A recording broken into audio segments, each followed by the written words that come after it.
Hello, Garland Nixon here, and a Sunday night, just a little bit of a chat about what's happening in Europe. Europe is making some changes that I think we need to adjust. We need to discuss. Let's talk.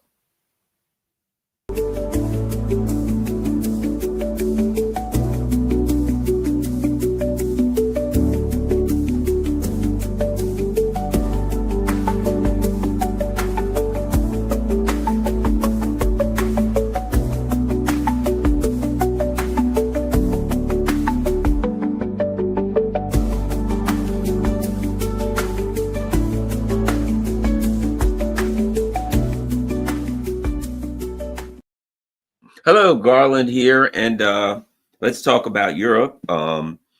What's happening in Europe? What's really going on? There's seems like some level of madness. People are using all different kind of words to describe it. Let's start off by looking at something. Let's just take a look at a couple of things that are happening in Europe that would cause you to raise an eyebrow, shall we say? Let's start here. And this is a big one. Good old Romania. There seems to be some issues in Romania. Protests erupt as anti-NATO Romanian presidential candidate booted from the vote. Scuffles between police and supporters of Romanian President Călin Georgescu have erupted outside the Central Election Bureau in Bucharest after the body barred the politician from running in the upcoming election. He won the first round of the presidential vote in November, but his victory was soon thereafter annulled, right? Okay, so what happened with good old Mr. Georgescu? And again, he's a guy, I may not certainly wouldn't align with his ideology, but the people of Romania, under normal circumstances, have a right to choose whoever the hell they want, and it can be me. Look, I'm not a Trump fan. God knows I'm not anything to do with the Democrats fan, right? And I, to be quite frank, based on where we were, I didn't vote for either, but I would pick Trump over the Democrats all day long. But my ideological alignment. There's nobody there that would or could win at this time. But the people of America have spoken. They chose Donald Trump, and since they chose Trump, certainly it would have been great if they had some other options. But they chose Trump. It is what it is, and I think that we should move forward thusly. I think that the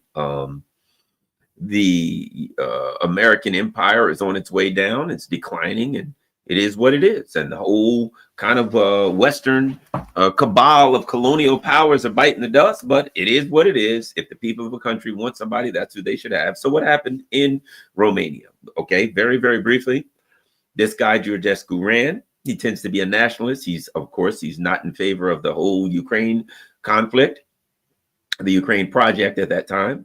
And he was won in the first round. And then apparently the Supreme Court annulled his victory.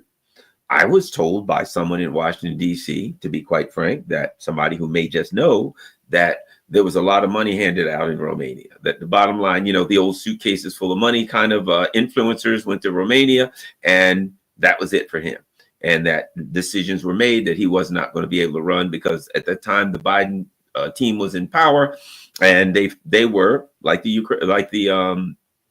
Europeans, the EU, they were totalitarian, fascist kind of people. And so no democracy is happening in Romania. Democracy means the person that we want to win wins. So they came up with a flam idea. At the time, it was that TikTok influencers, that the Russians had put out some TikTok videos, and that's the reason that Georgescu could not be allowed to run, because the Russians had gone on TikTok and influenced the election. It was later found out that the actual centrist, the EU-leaning party had apparently paid for the TikTok videos and put them out. But nevertheless, it didn't matter. They weren't going to let him run. Apparently, then things changed and he was going to be allowed to run. Then apparently he was arrested for various crimes, including what else? Anti-Semitism. He was released. He says he's going to run. And now they've come out and the government says, sorry, you ain't running. Now, he's obviously the guy that would win. Now, let's come home. What happened in the United States? Donald Trump was running. They charged him with 5 million crimes. They charged him with everything. they could possibly find. They twisted and turned every law in the United States, and they tried to Julian Assange. Didn't work, unfortunately for them. Our Constitution, to be people who say, well, why is it that Donald Trump was able to run? Even though he was convicted of crimes, if you think about it, that would certainly be an easy way to stop anybody, wouldn't it? If somebody runs, you just charge him with a crime, convict him of a crime, and then say he can't run because he's convicted of a crime, which is pretty much what they tried to do. But the reason Donald Trump was able to run, because our Constitution specifically enumerates the standards for eligibility for presidency, right? If you meet these standards, if you're 36, you're a natural born American citizen, et cetera, there's the standards in the Constitution laid out. If you meet these standards, you can run for president. The Supreme Court has ruled you can't add any more standards. You can't say, okay, the person meets all these standards, but they're convicted of a felony, so therefore they can't. I'm sorry, you can't do that. So they tried to use one Civil War style law that to throw them off the ballot in some states. Effectively was, just so for people don't know, and this is why it didn't work in the United States. They said, well, he was involved in an attempt to overthrow the government, therefore he can't run. Well, the problem they had was, number one, he was never formally accused of that in a court of law or anywhere else. He was never tried for that. And last but not least, and most importantly, he was never convicted of that. So therefore, they couldn't apply that standard, because you can't just say, well, he's an insurrectionist. There would have to be some legal standard to show that he tried to be involved in an insurrection, and he was never charged with that crime, never convicted with that crime. So therefore, bottom line, there was no way for them to stop Donald Trump from running in the United States because of that constitutional. The constitutional standards are enumerated in writing. Okay. Georgescu, unfortunately, doesn't have that. And in the EU, what we're seeing now is the European Union has gone, in my opinion, it's a fascist totalitarian regime. It's interesting that the EU, when NATO started, it was heavily influenced by people from the Nazi Party. That what happened, high-ranking Nazis, that NATO was, quote, a post-Nazi military outfit, but it wasn't all of that post-Nazi, because it was loaded with Nazis. As soon as World War II came out, you can read all, the stuff, Operation Paperclip, etc. The fact of the matter was that the U.S. and the Western powers had armed, propped up, and paid for the Nazi war machine, which turned on them, and they couldn't control it. It got out of control. They had to put down their own mad dog. But as soon as their own mad dog, they got it under control, they took it right back under their wings and said, okay, let's bring these Nazis back in, and off we'll go. We'll join forces with them. Back we'll go after Russia again. There you go. So it seems to me that it was just a matter of time before the European ruling elite returned to their roots of totalitarianism, right? So that's what we've got right now. Here's something else you may find of great consequence. Here we go. Speaking of, let me just say this. To me, there are a number of facets, of pillars of fascism, right? There's a number of people say this person's a fascist and that person's a fascist. To me, one of the pillars of fascism is a commitment to war. That's one of the pillars of fascism. The pillars of fascism is that there's a commitment to internal and external war, right? War on your enemies internally, ideologically. For instance, Hitler, who was he to have war with internally? Jewish, communists, trade unions, anybody on the left, trade unions, communists, you were bad news to him, right? He hated communists, he hated trade unions, he hated Jews. And, anyone that he considered Ubermenschen, under less than human, the Roma people, which they call the gypsies, gay people, stuff like that. The Jehovah's Witnesses, they were considered bad news. They had to go into control in camps, and various other religions and sects. So he had no shortage of people that he hated, and he had war on internally. And then externally, a commitment to war of your so-called adversaries. And it's usually adversaries that have something that you want. The Soviet Union, why was one of the reasons that Hitler was so focused on the Soviet Union? Number one, his hatred of communism. Number two, they had stuff he needed. Again, just like modern day Europe, they had oil, and he needed oil. They had all this stuff that he needed, energy, and Hitler wanted that. And kind of similar to the EU today, almost in a strange kind of way. They want to take all of the stuff that Russia has? And just like back then, the answer is no. Nine niet. Nada. Not happening, right? Okay, let's go take a look here. Here we go. Here's another one to look at. What do you know? A commitment to more. Eastern European politicians discussing a preemptive attack on Russia. Several countries in Eastern Europe. Gee, I wonder if it's Latvia. I wonder if it's the Baltic countries, the Baltic Yap Dogs, are discussing a preemptive strike against Russia. Preemptive. Interesting word. Preemptive strike, according to the Financial Times. The report development comes despite the Ukraine peace negotiations launched by Moscow and Washington. Yes, you must stop. Right now, here's the thing. Think about it. Washington and Moscow are having peace negotiations. Well, how are you going to do that? We better go to war before they have some success with those peace negotiations and kill us all. It's a preemptive strike. We can't wait for them to attack us. Darn it. They're trying to have some peace.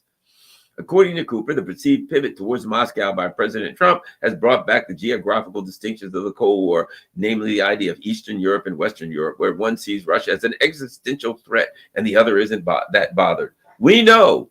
That's why some of our countries are asking, why don't we attack Russia now instead of sitting around waiting for them to attack us? An unnamed prominent Eastern European politician said without elaborating. Think about that. Which country in Eastern Europe really has the wherewithal to attack Russia? You know the Baltic states, Lithuania, Estonia, they're like, yeah, let's go now. How many people you got? We got 10. How many you got? We got 12. We got 14. How about tanks? We gave them all to Ukraine. Planes, gave them all to Ukraine. Armored personnel, Ukraine. Machine gun, Ukraine. We got nothing. We gave everything to Ukraine. They probably don't even have the missiles, a preemptive missile attack on Russia, except they're all out of missiles because they gave them all to Ukraine. And they go on.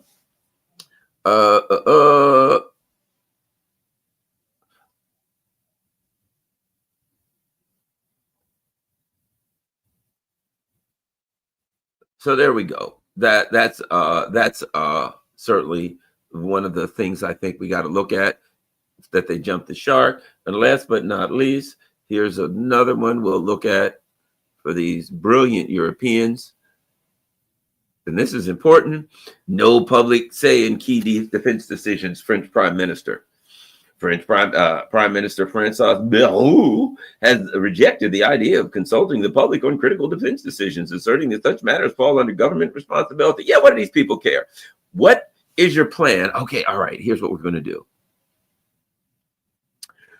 We're going to start a war with Russia that we're surely to get nuked and lose.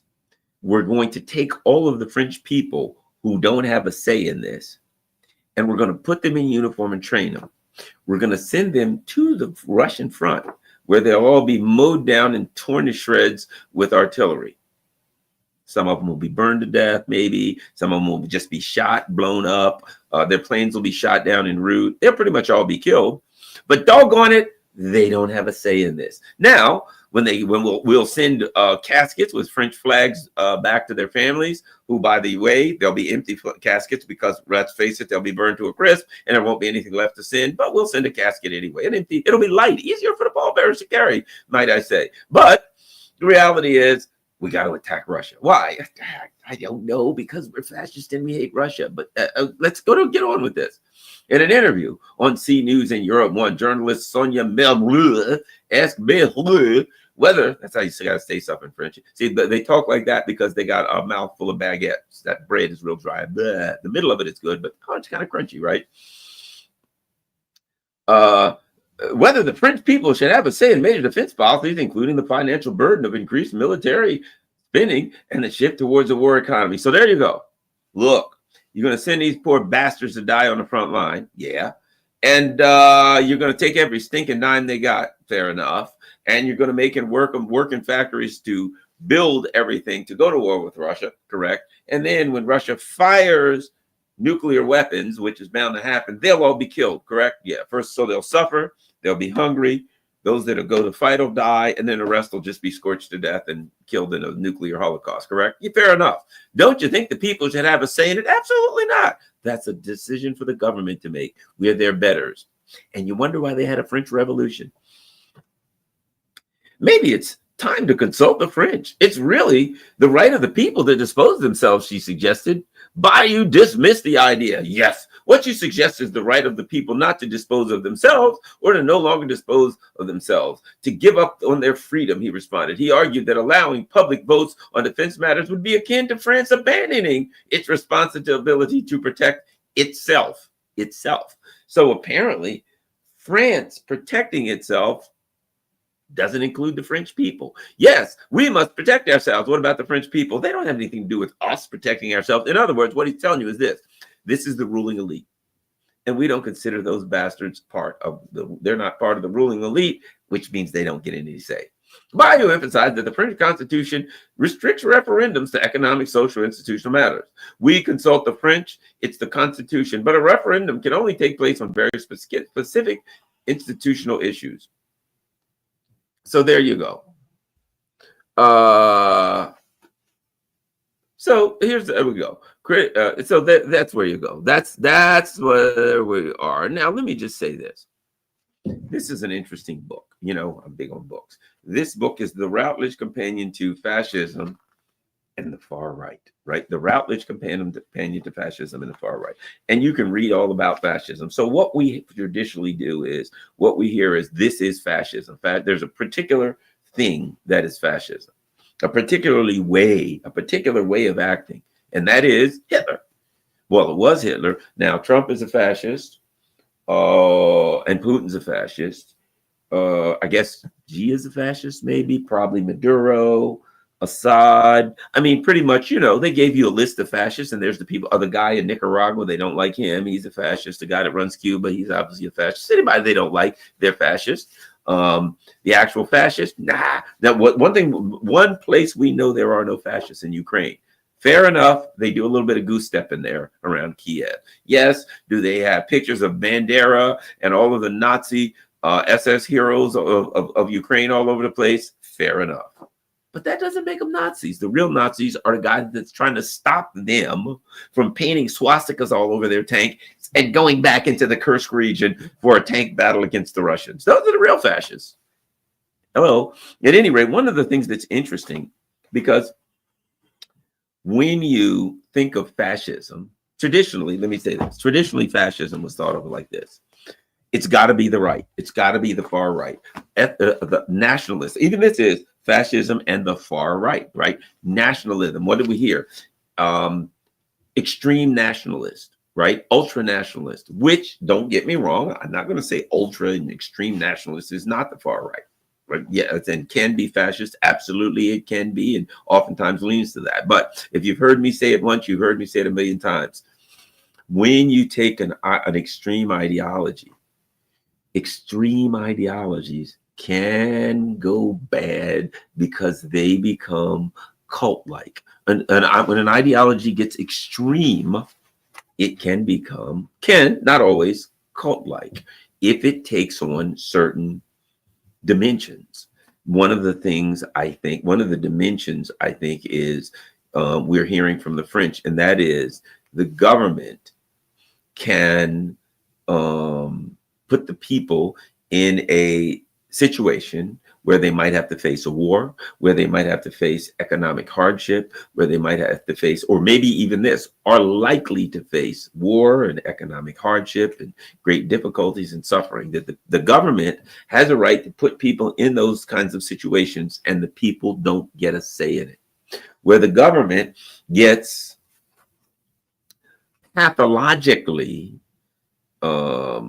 focused on an external enemy or an internal enemy, right? But pathologically focused on that energy to the point where they crave war. Enemy, right? What we have in Europe now is a pathological focus on Russia. Russia has become all that is all evil. Now, Russia's Germany. Putin is now Hitler, which just simply means evil. It means Satan. It's the political equivalent of saying Satan.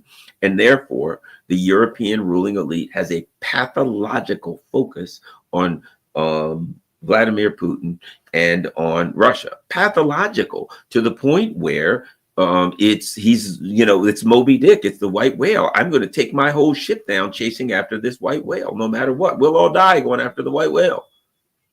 That's what Vladimir Putin is to them. And so what they have is they have this ideology that says the people have no say and they shouldn't have a say and they don't have a right to have a say. We're the only ones that have a right to say. It's the totalitarian ideology, right? All sweeping, all encompassing. It includes our foreign policy, which is a militaristic, assertive, aggressive foreign policy that's focused on war. Think about this. What is it that angers the European Union right now?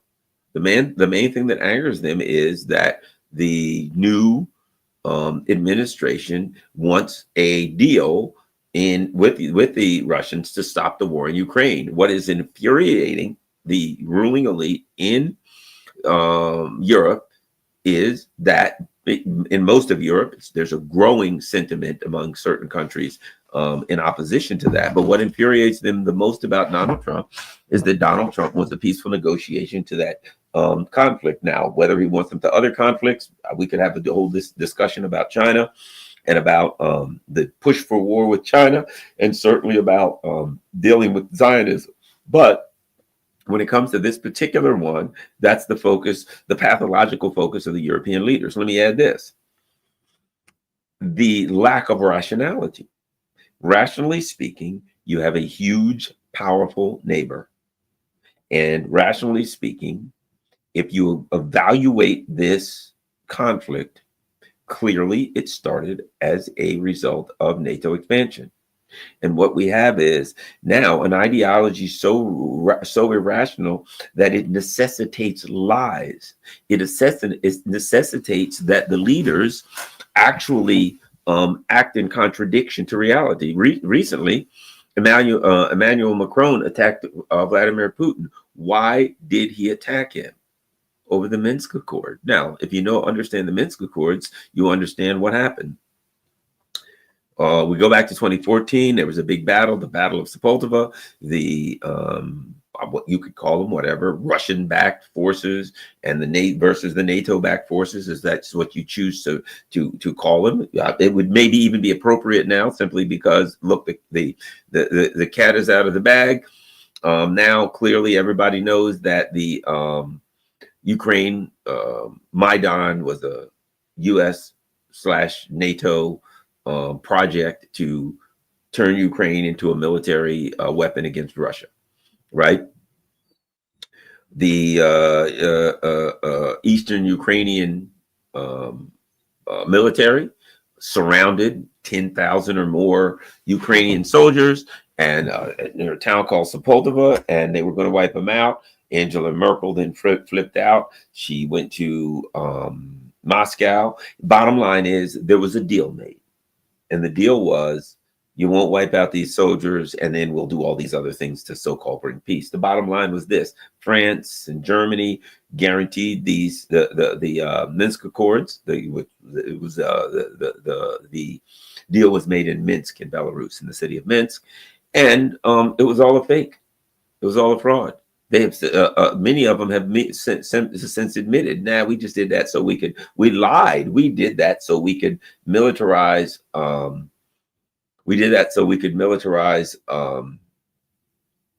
Ukraine to eventually go to war with Russia. So they lied. So having admitted that they've lied now about the Minsk Accords,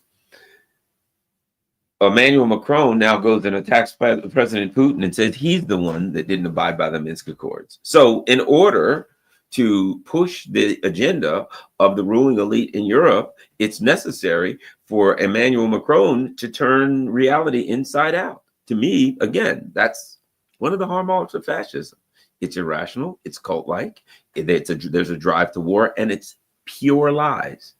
It has to lie. Fascists have to lie. They can't tell you the truth. They have to avoid history because, and might I add this, and that pathological focus on an external or internal enemy, right? A pathological focus. Now, add this. So now the cult-like adherence to this narrative that Russia is evil, that Russia now think about this: after Angela Merkel, Petro Poroshenko, and I forgot who the French guy was, but they all admitted, we lied with the Minsk Accords. We just did that so we could arm Ukraine and get Russia later. After all of this admissions, Macron still comes back and says, yeah, it was Russia that violated the Minsk Accords, not us. Why? Because he's ambivalent about the truth. Once you get to the level of totalitarianism and fascism, you're ambivalent about the truth. The truth is irrelevant. If it happens to be true, that's fine.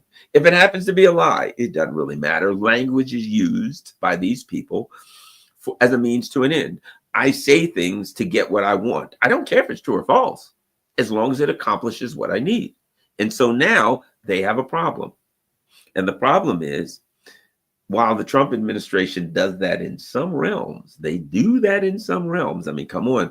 They're saying literally, with the Zionism, if somebody says, hey, I got problems with Palestine, with the way Palestinians are being treated, they say you're anti-Semitic. Why? Because they have to do that.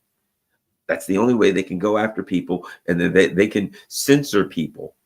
This is what they're doing there is very, very similar to what the totalitarian ultra liberals do. And that is, let's face it, that is, I want to accomplish a task. And if I tell you the truth, I can't accomplish that task. I want to say that you're wrong for being concerned about Palestinian rights or opposing Zionism. And I can't, because it doesn't work for me. So I will have to change the narrative. So now, instead of when you say, hey, I got an issue with the way the Palestinians are being treated, Zionism doesn't seem like a very nice ideology, I will now respin that and say that is now, I will redefine that and say that the definition of that is anti-Semitism, which is makes about as much sense as if every time somebody flips a coin, you say that's anti-Semitism. Every time, hey, what's that guy doing? Well, he's down at the basketball court shooting foul shots. That's anti-Semitic. What's that guy doing? Playing a game of poker. That's anti-Semitic. That's basically what they're doing. They're just simply saying the only way that we can go after people who are pushing back against Zionism is to call it is to relabel it as anti-Semitic, and we'll relabel it as anti-Semitic, and then we'll go after them. So the Trump team, for all of the stuff they're doing to push back against censorship. So when it comes to censorship, when it comes to Zionism, they're doing exactly the same thing. That is the hole they have in their position on censorship when they go after Europe. They do have a hole in their swing. They do have a contradiction, and the contradiction is Zionism. And if you live in the United States, those words you got to always use, because the contradiction is always Zionism, because the ruling elite in the U.S. is dedicated to Zionism for a number of reasons. But I digress. Let's get back to Europe. I just have to say that because I don't want anybody to say or to think that Garland Nixon is letting off the Zionists, that Garland Nixon is going after the Europeans and letting the Trump people off the hook for the things that they're doing that are, shall we say, hypocritical. Even when you're right, you can be a hypocrite. They can, yes. Are they right in going after the Europeans? Yes, they are. But it's hypocritical that they would go after the Europeans, as right as they may be about censorship. And still, when someone says, hey, I'm not happy with the way Zionists are treating the Palestinians, I think that's kind of brutal and vicious, and that shouldn't happen. Okay, well, we're going to redefine that as anti-Semitism. It's just the only lucky thing for the Trump people is this: the Europeans can't go after them for that contradiction. The Europeans can't say, yeah, but you're hypocrites. Why? Because you're going after people for opposing Zionism. Why can't the Europeans go after them for that? Because that's one of the hallmarks of their censorship campaign. So, they can't call them the hypocrites they are, which, in so many ways, there are a lot of people in that situation now. I will digress. So at any rate, so what we're dealing with now is a Europe that is doing a couple of things. Number one, the level of censorship. If that ain't totalitarianism and fascist, I don't know what is. Government overreach. Literally somebody put something in Germany. If you insult someone online, you insult a person, you insult them, and then you can be arrested.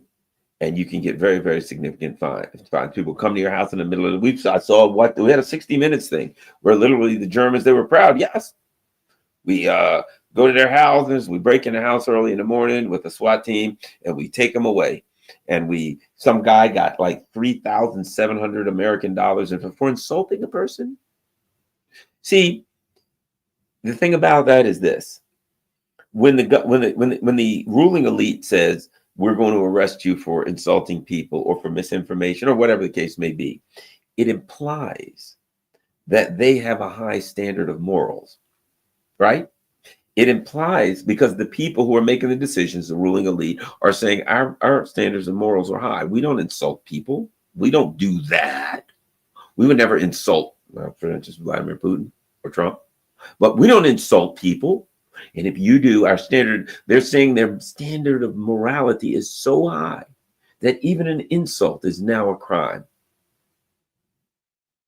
As they support Zionism, as they support guys who are goose stepping around Kiev with death's head and with every icon. I'll put it like this. Here's what's interesting. Let me give you a great hypocrisy. The things that people are saying in Ukraine, the iconography that they are sporting of the Third Reich, openly, proudly, would be illegal in Germany.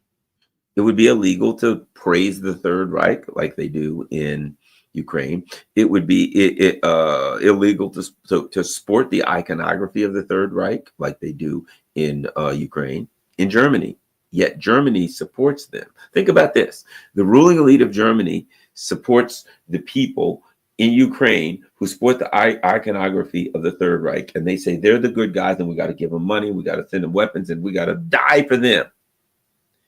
But at home, they arrest the people who wear the same iconography for the most part. So they're like, yeah, boy, Nazism is evil. It's terrible. You're not allowed to do that here. We are of the highest moral character, and we don't allow such foolishness. What about the people in Ukraine? Oh, yeah, we're down with them. We're good. Don't worry about it. They just ignore that. They're the good guys. Hey, they're fighting the Russians. Who cares? Let them sport all the Nazi iconography they want. We'll give them tanks, and they're literally like the Germans send them a tank, and they literally spray paint a swastika on it, and off they go to fight Russia. And the Germans are like, yeah, it's fine if they do that. Just don't do it here, because we'll lock you up if you do it here. So there, again, the hypocrisy level is, look, if this is a hypocrisy meter, it's buried. Boy, the hypocrisy meter is being buried by the Germans, right? But again, they don't really care because they are the ruling elite and they become a totalitarian ruling elite and they are a rule and a law of their own. What did France say? Nah, the voters don't get a say. Remember Annalena Baerbock, the queen, another Nazi queen, right? A while back, what did she say? She says, we're going to support Ukraine and we don't really care what the voters say. Why? Because now they've gone from not caring what the voters say. I mean, like out and out saying, we don't care what the voters say. Okay, that's not good. Now, if you look what's happening in Romania, they're like, no, we ain't even going to give the voters a say to care about it. It's not that we don't care what they say. We won't even give them a say. It's clear that this guy, Georgescu, would win, which is precisely why they're not going to let him run. What else is interesting about this is one of the things I say about a cult, it's kind of like the Democratic Party right now. What happens with a cult? One of the dynamics of a cult is the people in that cult believe more and more and more. And the more they believe, right, and the stronger they believe, what ends up happening is people start to peel away because they get so, enamored with their standards and their sets of beliefs that they really have to believe it. And if you're not in the inner circle of believing, a pure believer, then you're out of here. So what happens? The group of believers gets more intense in their belief that they're right, but the group gets smaller because more and more people start to say, you guys are taking this a little bit far. So I think maybe we'll just walk away. And they get more intense, more violent, more everything, right? Okay. Think about this. They shed the United States. Now you got Europe. What do we have? Well, we have the United States and Canada and, Britain and Germany and England. And what happens? The U.S. is, look, you had all Eastern Europe. And what's happening there? The Slovakia is like, yeah, it's crazy. We're out of here. Orban in Hungary. Yeah, dudes, we were with you, but you're getting kind of nuts. We're out. right? Czechoslovakia, they're kind of punching their ticket. Austria, they're kind of looking at the side of their eye like, hey, guys, you gonna fight the bear? I don't know about that, right? And yeah, so country after countries like starting to scratch their heads saying, I was with you guys, but this cult thing's getting a little too far for me, especially the part where we got to go fight Russia. Perhaps maybe we could find a better way to do things, right? The US, the biggest of all, led the cult with Biden. And now Trump's in. And let's face it, if we're honest about it, he won in a landslide. It wasn't like he won by a couple of votes. He won, what is it? 89% of the counties in the United States shifted closer to Trump. He got more votes than he did in the past. And I think it has to do with war. A lot of it has to do with war. So the bottom line is this. The trend in the United States was towards Trump. And I believe a big part of it, when Trump ran, what did he say? If you elect me, added that Ukraine war. And I think a lot of people are like, nah, okay.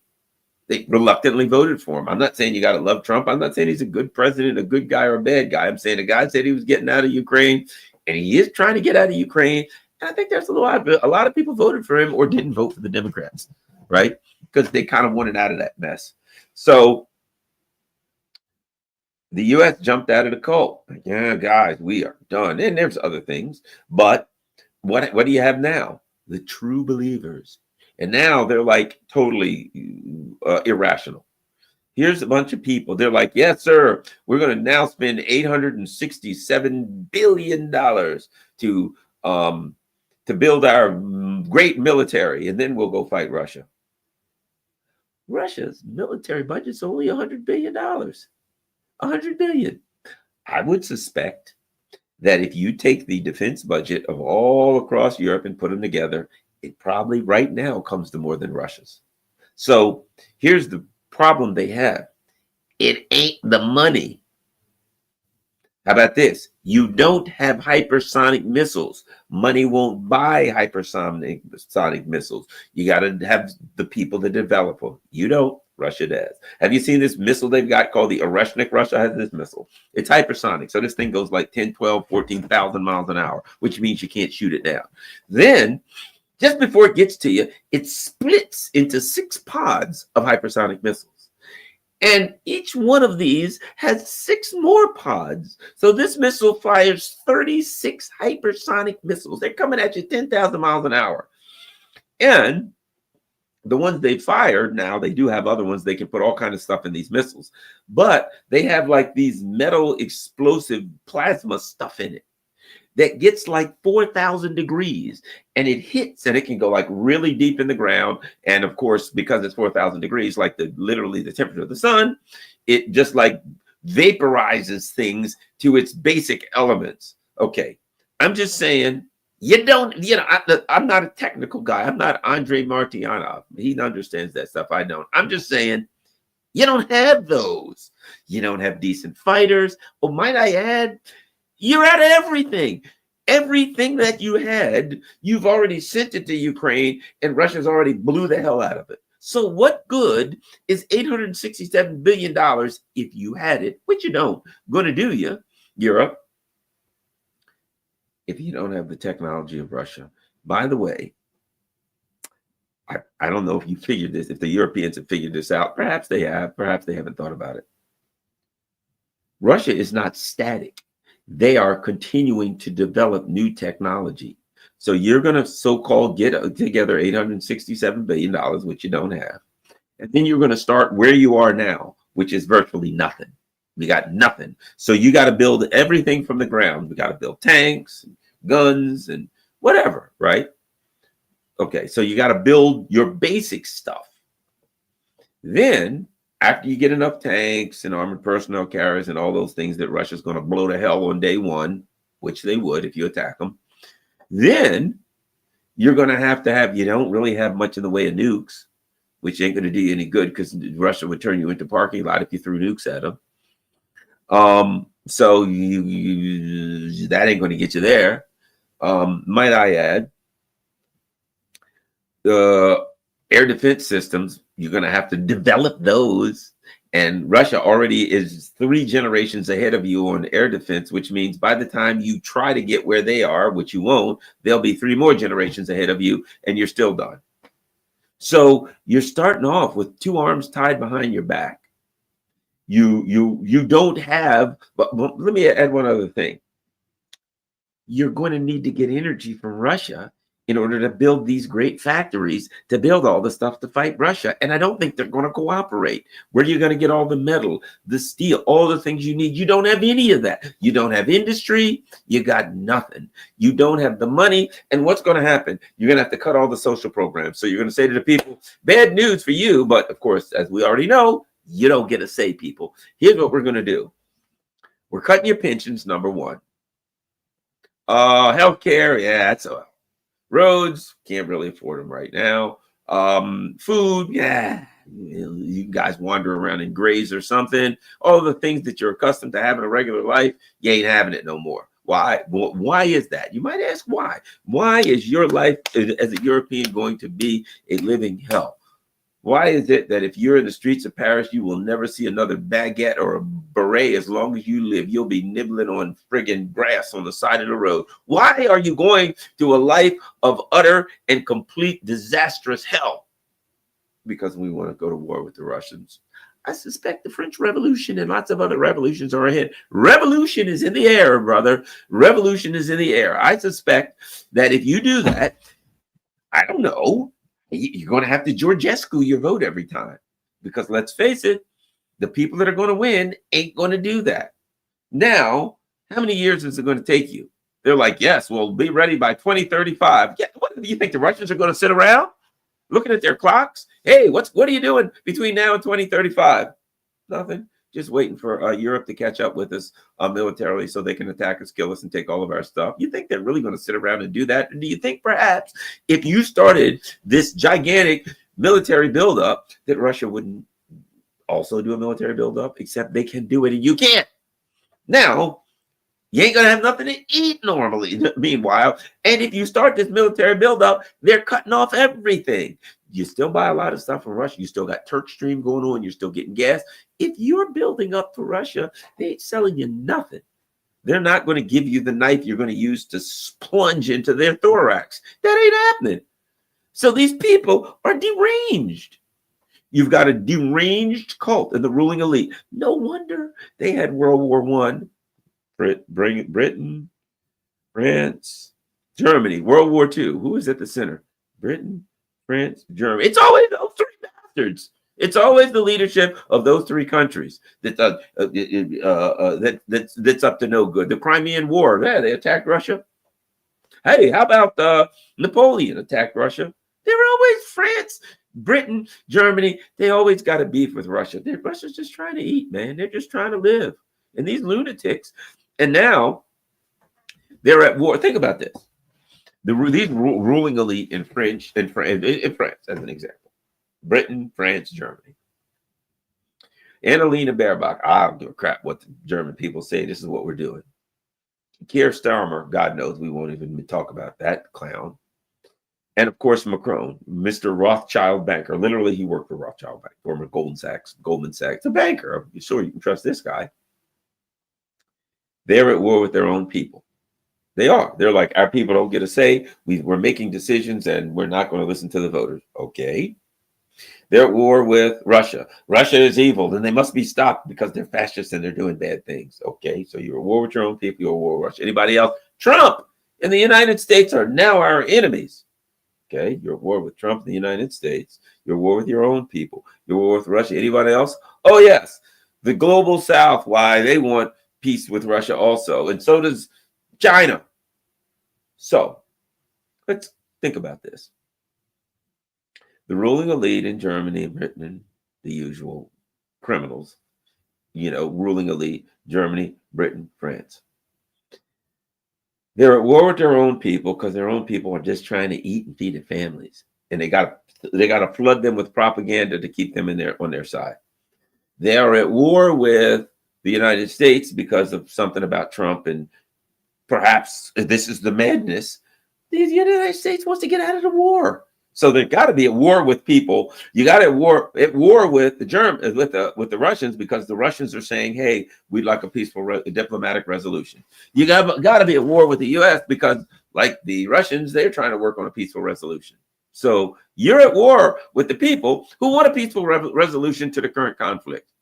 China, well, why not? I mean, let's face it, they're Chinese, so you got to be at war with them. Clearly, Leader Baerbock goes over there, preaches to the Chinese, you better do what we tell you to do. The Brits are like the Chinese are one of the greatest threats to us of all time. And why? Because Biden told them to say that, and now it's ingrained into their mind. So China's got to be evil, right? Global South, where they're just brown, yellow, or whatever. Latin American people, certainly they look. They got to give. They don't even want to give up their natural resources anymore and be colonies, for God's sake. The West Africans kicking the French out. Now, their own people are a bunch of right-wing lunatics, right? Because, like, perhaps people in France and Britain and Germany are like, yeah, I don't know, the immigration's a little heavy here, guys. I mean, we're okay with a few people, but for God's sake, there ain't no Frenchmen left in France. Now, the liberal will automatically say that's racism. That's absolute racism. I'm not going to say that there isn't an element of racism in the anti-immigrant. Sure, that element probably exists. But to just arbitrarily say that every French person who says, we got baguettes, we got berets. There's a lot of people moving here. They're not necessarily the baguettes and berets, which means our culture won't be the same. You got certain amount of German people that are like, we got schnitzel. People going, they ain't into schnitzel. Perhaps we won't be the same Germany. We're schnitzel eating bastards. And we got schnitzel. For God's sake. We're just trying to eat our schnitzel. Does that make you a racist if you just want to keep schnitzel, maybe some baguettes or whatever, and some wine on a beautiful Sunday afternoon in Paris? I ain't saying there ain't some people that are anti-immigrants that aren't racist, but it is not fair to say that every person who, and the entire movement that says, I got a problem with immigration, number one, there are valid claims about immigration driving down labor. They're valid claims. So I'm not going to say that. But the ruling elite, of course, will not admit that the foundation of the immigration problems that they have are that colonialism and imperialism. They go to country X, they go to region X, they blow the hell out of it, they overthrow the governments, they steal the resources, people are poor, and people look for some place that ain't poor when they're poor. And they're like, hey, you blew my country up and you screwed it all up and then we got no food. I know, I'm coming back to your country. That's what that's all about. That's a big part of it. Let me give you an example. Donald Trump is sure to exacerbate the immigration problem. He stopped it. He's doing quite well, to be frank, with the immigration project for now. But let me tell you something. The immigration issue. We've got to deal with Venezuela. If this guy, which I suspect he will, tries to crack down on the Monroe Doctrine, we're coming down on Nicaragua, Venezuela, whoever, Haiti, blah, blah, blah. If he acts in a way that destabilizes those countries on our southern border, you will have refugees. They will become destabilized from more sanctions. They will become more impoverished, and they will come right across the damn border. That is the hypocrisy of the ruling elite, like a Donald Trump, who claims that they're against immigration, but then they take their foreign policy drives destabilization in other parts of the countries, and then we have a bunch of refugees here. I got to throw that in. You've got to have a fair discussion. Nobody wants to have a fair discussion of immigration. It's either everybody who has an issue with immigration is a racist. That's not fair. People have a right to maintain their French culture if they're French. And that people have a right to say, we want borders. You cannot have a country without borders. You've got to have sound borders. But it's also fair and reasonable to address the foundation of immigration, which is the ruling elite's foreign policy that destabilizes these damn countries, and then their people from them impoverished, war-torn, destabilized countries end up showing up at our border. That there is a cause and effect going on here. That's a fair discussion. If you're going to have one side of the discussion, you got to have all sides of the discussion. All right, let's continue.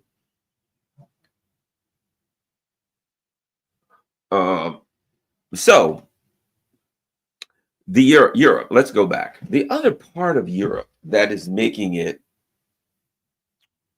that's driving the United States away from it. Okay. And to be quite frank, let's be honest about this stuff. There's becoming that we're dealing with some cultural differences right now. Culturally speaking, the U.S. can be culturally conservative. There's a cultural conservatism in the United States that the liberal class doesn't want to admit exists, but it's here. It's not good. It's not bad. It's real. It's reality, right? And so all of the cultural stuff of wokeness, right, which is what I would call an unhealthy focus on sexuality. Look, a lot of people are like me. I got nothing against gay people. In my opinion, I look at a gay person and I think to myself, personally, it's my thought. You can disagree, you can agree. I think they must have been born that way. And here's why.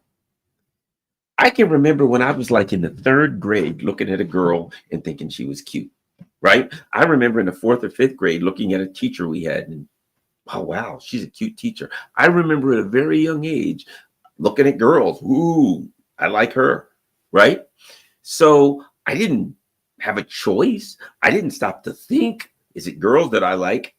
As a child, I looked at girls. I didn't even know what sex was. Didn't even have a concept of sex. I just knew, ooh, I like to look at her. As I got in high school, oh, look at this girl. Ooh, man, right? And it was a natural progression of I'm attracted to girls. So that's the way, obviously, I was born. And as I got older, and I like realized gay people, and I had gay people say something to me like, "Oh yeah, well, you know, I one guy was to say, yeah, I just realized at some point in my life that I like boys," and I just thought, and at that time I was younger, I was like, "Yay!" Right? Because that kind of freaked me out because I didn't have a concept of gay at that time. It just like, oh boy, that's weird. That really screwed with me to hear somebody say that because it freaked me out. But I came to a point at some point where I realized I don't know. I don't know. I guess it's something genetic in the same way that I was born the way I was. So here's what I'm saying.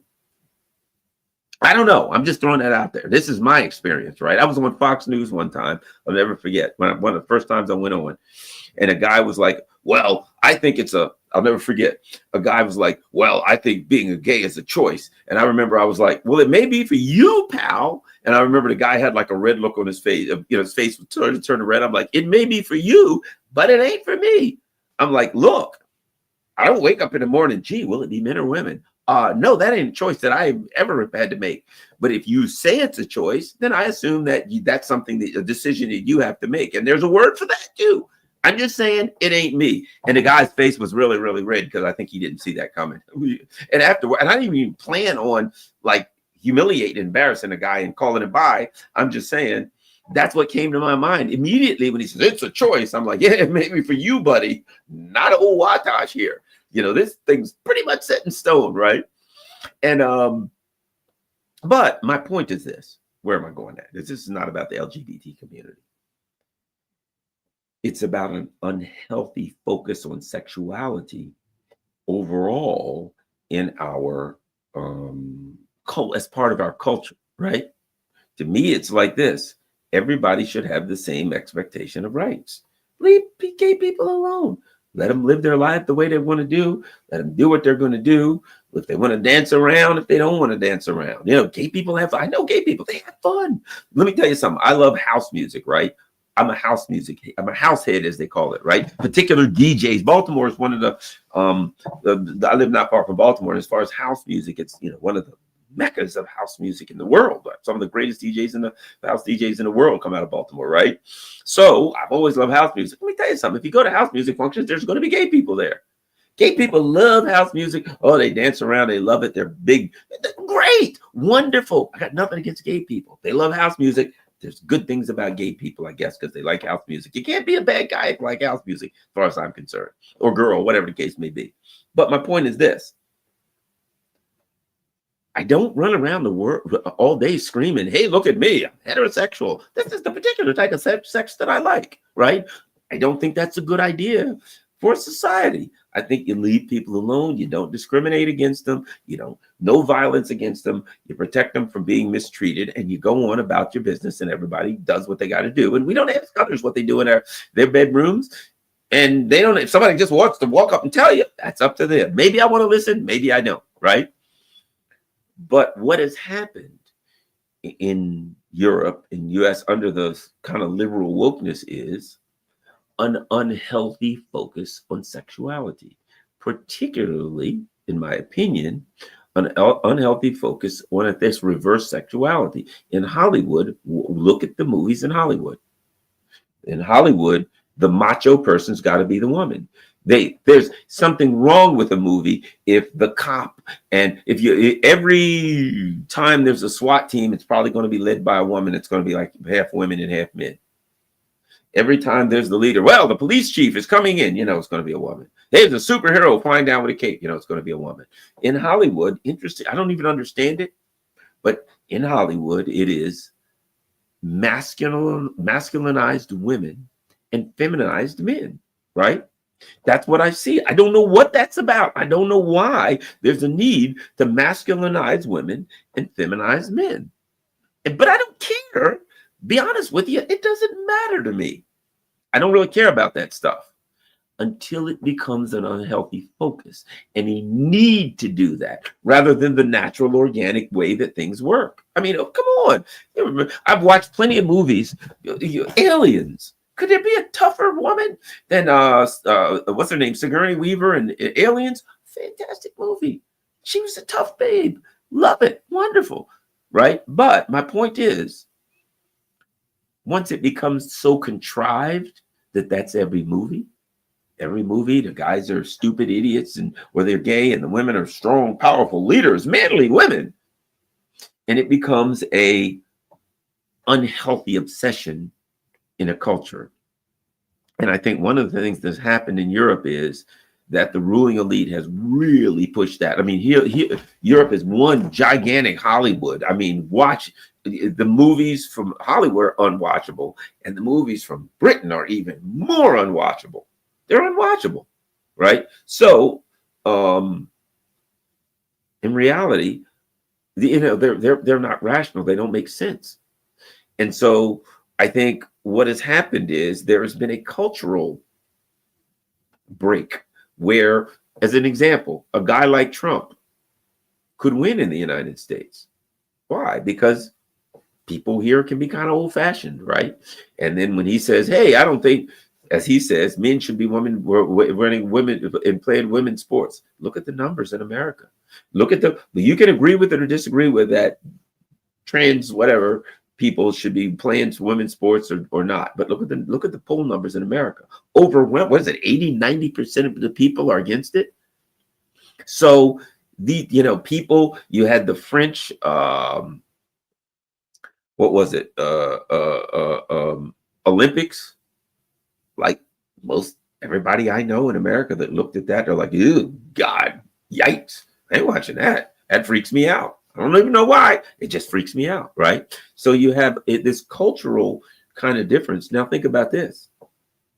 The Russians are kind of conservative, and they're kind of the same way, right? And this is not just Democrats. Look, as quiet as it's kept, a lot of black folks, more and more, less and less, but a lot of black folks, particularly the older ones, are Democrats, right? A lot of black folks, the younger ones, are walking away from the party, but there's a certain amount of conservative in the black community that ain't all that cool with that either.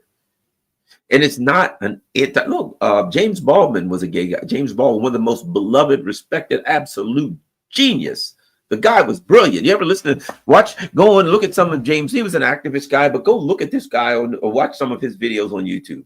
I mean, some old videos of this guy talking. What a friggin' intellectual giant he was. And he was a gay guy. And he's beloved in the black community, not because he was or wasn't gay, because he was a brilliant and intellectual giant, right? Black America is very proud of this guy. That Black America doesn't go, but he was gay, because nobody really cared. But once you start, every movie, every show has to have a gay couple. You turn an advertisement, there's got to be a gay couple kissing. In the United States, things can be kind of conservative. So what you have culturally, and people don't want to even admit or talk about this, there is a cultural alignment, particularly between the Trump MAGA movement and a lot of other people and Russia.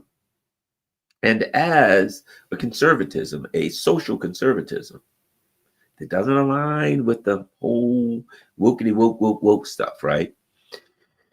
And as the Americans find out more about Russia and the Russian people and the Russian culture, the more, let me just say this very, very quickly. We've seen, I forgot, like 6-7 months ago, there was a poll, and in that poll, I think 60% of Americans saw Russia as like the enemy,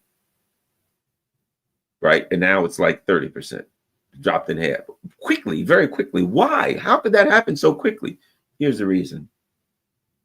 The more Americans find out about the Russians, the more they're going to like them.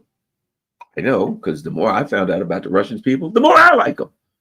And I'm not a super conservative guy. Socially, I can be a little conservative and a little old school, but I'm a real lefty. You know, as I said, I'm the old school kind of lefty, the real kind, not these so-called lefties now who only call themselves lefties because they're woke. That's all. The only thing they oppose everything that I would oppose, but because they go with the woke stuff, that's their definition of being a lefty. And it works great for the conservatives and the far right, because now they can just call all the woke people lefties and pretend like people like me and Glenn Greenwald and people like us, we don't even exist.